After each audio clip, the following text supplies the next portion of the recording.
सास का घूंघट पार्ट 5। अब तक हमने देखा कि पंचायत के फैसले के अनुसार घर की सारी औरतें खंडहर में रह रही हैं। अब देविका के सामने सबसे बड़ी चुनौती ये है कि घर की औरतों को आत्मनिर्भर कैसे बनाया जाए। देविका ये सब सोच ही रही थी कि तभी उसकी नज़र मिट्टी के बर्तनों पर गई। अरे, ये इतने सुंदर सुंदर मिट्टी के बर्तन किसने बनाए हैं? ये बर्तन तो माँ जी और चाची जी ने बनाए हैं। अरे वाह, इतने सुंदर बर्तन तो मैंने आज तक नहीं देखे। माँ जी, चाची जी, आपने ये कहाँ से सीखा? अरे बहू, ये तो हम बचपन से बनाते आ रहे हैं। ये स्टील, पीतल और कांच के बर्तन तो अब चले हैं। पहले तो मिट्टी के बर्तन में ही लोग खाना खाते थे। ठीक है, तो हम दोबारा से मिट्टी के बर्तनों में लोगों को खाना खाना सिखाएंगे। वीना दीदी और सुजाता भाभी, आप दोनों बताओ, आप दोनों को क्या क्या आता है? मुझे तो खाना अच्छा बनाना आता है। बस खाना बनाने के अलावा मैंने कभी कुछ किया ही नहीं। और वीना दीदी, आप बताओ, आपको क्या क्या आता है? पता नहीं, मैंने बचपन से यही सुना है कि लड़कियों को ये नहीं करना चाहिए, लड़कियों को वो नहीं करना चाहिए, इसलिए मैंने कभी कुछ किया ही नहीं। देविका, वीना को सिलाई, कढ़ाई और बुनाई बहुत अच्छी आती है। हाँ, आती तो है लेकिन बहुत अच्छी नहीं। बहुत अच्छी भी आ जाएगी। अब देविका और बाकी सभी औरतें गांव में सबके घर जाती हैं और गांव की सभी औरतों से मिलकर कहती हैं, भाभी जी, अगर आपको अपने या अपने घर वालों के लिए कपड़े सिलवाने हो तो आप मुझसे ही सिलवाना। बहन जी, मिट्टी का चूल्हा, बर्तन या मटका बनवाना हो तो मुझसे ही बनवाना। मैं और विमला दीदी आपके घर के सारे बर्तन बना देंगे। भाभी, आप कभी किसी काम में व्यस्त हो और खाना ना बना पाओ ना, तो आप मुझे बता देना, मैं आपके घर के लिए खाना बना दूंगी। वो क्या है ना, आप तो सारा दिन खेतों में काम करती हो और कभी कभी खाना भी नहीं बना पाती होंगी, इसलिए। इस तरह घर की औरतें जी जान से अपने अपने कामों में लग जाती है। धीरे धीरे उनका काम बढ़ जाता है और वो अपने खंडहर को ठीक करने में लग जाती हैं। वहीं दूसरी ओर घर के सारे आदमी घर का काम संभाल नहीं पा रहे थे। अरे भाई कल्याण, चाय तो पिला दे, जमाना हो गया अच्छी चाय पिए हुए। आप भी ना घर के दामाद से क्या क्या काम करवाते हैं। अभी लाता हूँ चाय। कल्याण, तुम दामाद नहीं बेटे हो, इसलिए इस घर के सुख दुख, घर के काम और बाहर के कामों में तुम्हारा सहयोग तो होना ही चाहिए ना। इतने में कल्याण चाय बनाकर ले आता है। जैसे ही सचिन चाय पीता है तो उसके मुंह से चाय निकल जाती है। जीजा जी, ये क्या बनाया है, इतनी कड़वी चाय? इससे अच्छा तो करेले का जूस होता है। देख सचिन भाई, मैं तो ऐसी ही चाय बनाता हूँ, पीनी है तो पी, नहीं पीनी है तो अपने आप बना ले। मैं खाना बनाने जा रहा हूँ और अकेला नहीं बना सकता, आप में से कोई मेरी मदद करो। सचिन मेरी चाय की बुराई कर रहे थे ना, तुम जाओ अब खाना बनाओ। सचिन और मोहन दोनों खाना बनाने में लग जाते हैं। मोहन भिंडी काटकर कढ़ाई में छोड़ देता है और उस पर पानी डाल देता है। आपने भिंडी में पानी क्यों डाला? शायद पानी नहीं डलता, पता नहीं, लेकिन माँ ने कभी भिंडी में पानी नहीं डाला था। लेकिन बिना पानी के भिंडी बनेगी कैसे, मतलब गलेगी कैसे? बिना पानी के बनाएंगे तो चिपक नहीं जाएगी कढ़ाई से? पता नहीं, चलो देखते हैं कैसे बनती है भिंडी।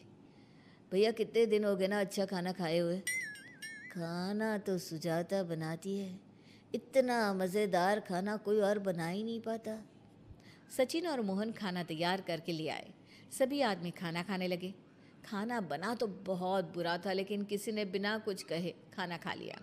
तभी जोगिंदर ने कहा, घर की हालत कितनी बुरी हो रही है, जगह जगह जाले लगे हैं। 2 दिन से तो किसी ने झाड़ू भी नहीं लगाई घर की। हाँ, और घर में गंदे कपड़ों के ढेर लगे हैं। मेरे पास तो ये आखिरी कुर्ता ही बचा है पहनने के लिए। कल्याण, मोहन, तुम किसी नौकर को रख लो ना। हमने एक दो लोगों से बात की थी नौकर के लिए, लेकिन कोई घर में काम करने के लिए तैयार ही नहीं है। गांव के सभी लोग खेतों में ही मजदूरी कर रहे हैं। घर के सभी आदमी घर के काम में लगे रहते हैं, तो वो अपने खेतों पर भी ध्यान नहीं दे पाते और उन्हें हर महीने आर्थिक रूप से नुकसान उठाना पड़ता है। धीरे धीरे उनके घर की हालत खराब होने लगती है। एक दिन कल्याण सबसे कहता है, घर को तो औरत ही संभाल सकती है, हमारे बस का नहीं है घर संभालना। हमें किसी तरह से उस सब को वापस इस घर में लाना ही होगा। अरे कल्याण बेटा, पंचायत का फैसला था कि औरतें हमसे माफ़ी मांगे, लेकिन उन्होंने माफ़ी नहीं मांगी। अब हम उन्हें बुलाने गए तो उल्टा हमें ही अपनी अपनी पत्नियों से माफ़ी मांगनी पड़ेगी। हमें कोई ऐसा रास्ता निकालना होगा कि वो मजबूर हो जाए हमारे पास आने के लिए। बापू, उन सभी ने अपने अपने काम शुरू कर दिए हैं, क्यों ना हम सबके काम में नुकसान कर दे, इससे वो मजबूर हो जाएंगे हमारे पास आने के लिए। भैया, ये कैसी बात कर रहे हो? इससे वो मजबूर नहीं होंगी बल्कि और भी ज़्यादा गुस्सा हो जाएंगी। मैं तो बोल रहा हूँ शराफत से जाकर माफ़ी मांग लेते हैं। मुझे यकीन है कोई माफ़ करे ना करे, माँ तो ज़रूर हमें माफ़ कर देंगी। नहीं सचिन, अगर हमने माफ़ी मांगी तो ये सारी औरतें हमारे सर पर चढ़कर नाचेंगी। हमें इनके सामने छोटा नहीं होना है। मोहन, कल्याण, तुम दोनों आज से ही काम शुरू कर दो। बस फिर क्या था, घर के सभी आदमी लग गए काम पर। मोहन और कल्याण रात को खंडहर में पहुंचे और उन्होंने सारे मिट्टी के बर्तन तोड़ दिए। उसके बाद वीना ने जो कपड़े तैयार करके रखे थे वो सारे कपड़े उन्होंने फाड़ दिए। सुबह जब घर की औरतों ने ये सब देखा तो परेशान हो गई। अरे, ये सारे बर्तन किसने तोड़ दिए? माँ, किसी ने मेरे सिले हुए कपड़े ही फाड़ दिए। ये हरकत कौन कर सकता है? और कौन करेगा भाभी, ये सब उन आदमियों की हरकत है। जब किसी तरह से हमें झुका नहीं पाए तो हमारे काम बिगाड़कर हमें परेशान कर रहे हैं। सभी औरतें दुगनी तेजी से काम में लग गई। उन्होंने दिन रात मेहनत की और उस खंडहर को महल की तरह बना दिया। उनके काम की तारीफ सुनकर दूर दूर के गांव से लोग आने लगे और उनसे अपना काम करवाने लगे।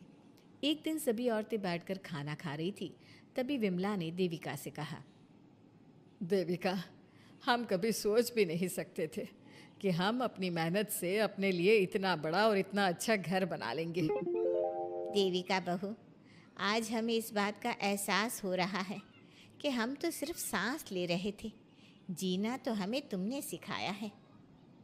मुझे तो अब भी यकीन नहीं हो रहा कि मेरे पति की पहचान के अलावा भी मेरी कोई पहचान है। गांव के सब लोग मुझे सिर्फ मोहन की पत्नी के रूप में जानते थे, लेकिन अब सारा गांव मुझे जानता है। देविका, मैं कुछ ही दिन में इस गांव में एक अच्छा सा होटल खोलूंगी और मैं एक बुटीक खोलूंगी।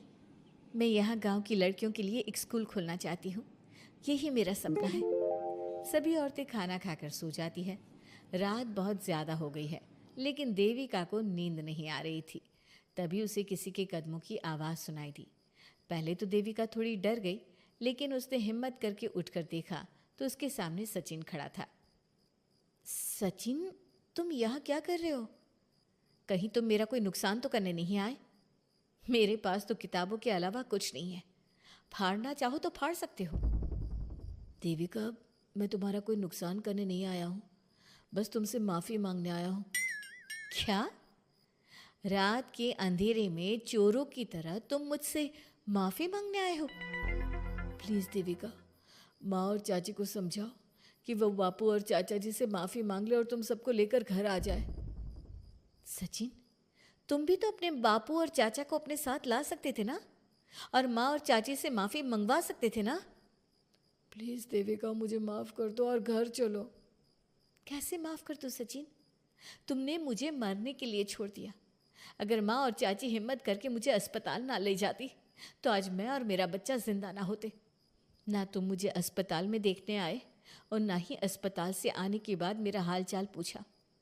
मुझे तो छोड़ो, तुमने अपने बच्चे का चेहरा तक नहीं देखा और तुम मुझसे उम्मीद कर रहे हो कि मैं तुम्हें माफ़ कर दूँ?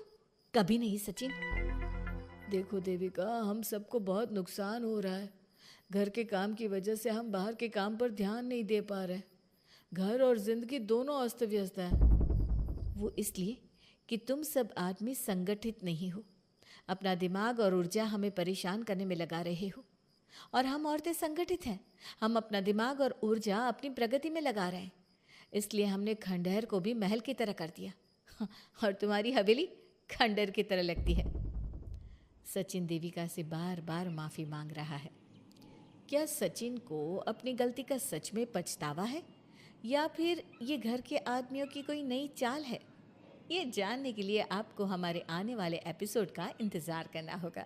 और हाँ, कमेंट करके हमें ये भी ज़रूर बताइए कि क्या देविका को सचिन को माफ़ कर देना चाहिए?